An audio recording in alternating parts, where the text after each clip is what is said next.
This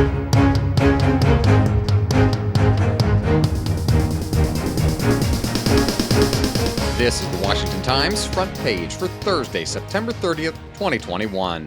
Thanks for joining us. I'm George Gerbo. President Biden is making scant visible progress on his domestic agenda despite months of meeting repeatedly with Democratic factions that still can't agree on two major spending bills. Congressional reporter Harris Alec and Deputy Political Editor Dave Boyer report Biden appears no closer to getting either a House vote on a $1.2 trillion bipartisan infrastructure plan or a final framework for his proposed companion 10-year, $3.5 trillion social spending package. The impasse is essentially unchanged from where it's been for weeks. Liberal Democrats are refusing to approve the Roads and Bridges infrastructure plan without a final agreement on the larger bill, and Democratic Senators Joe Manchin of West Virginia and Kyrsten Sinema of Arizona are dug in against the total projected cost of the social spending measure. For Sinema, Seth MacLachlan reports she's another Arizona senator with an independent streak that's made Washington bristle like some of her predecessors.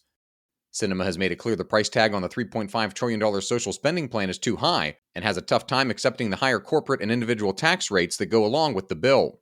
She appears to be waiting for the House to pass the $1.2 trillion traditional infrastructure plan before she spells out what it'll take for her to get on board with the bigger spending package. Progressive Democrats don't want the bill watered down and are becoming more incensed with Sinema's approach. While both parties creep further to the left and right, Sinema has carved out a unique space not unlike that of former Arizona Senator John McCain and developed a coalition of support that includes voters who are wary of extremist politics. On Afghanistan, a month after the massive U.S. airlift ended, officials still can't or won't say exactly who was left behind, who made it out of the country, or why they were the ones rescued. Stephen Dinan reports about 124,000 people escaped Afghanistan, most on U.S.-run flights. More than 60,000 had reached the U.S. as of last week. Some were American citizens, and others were green card holders with permanent immigrant rights. Fewer than 2,000 were special visa holders for assisting the U.S. war effort. Approximately 60,000 of the 124,000 were evacuated to other countries. Many of them are sitting at U.S. military bases overseas while the government tries to verify their identities and stories, checks them against security databases, and figures out where they should go.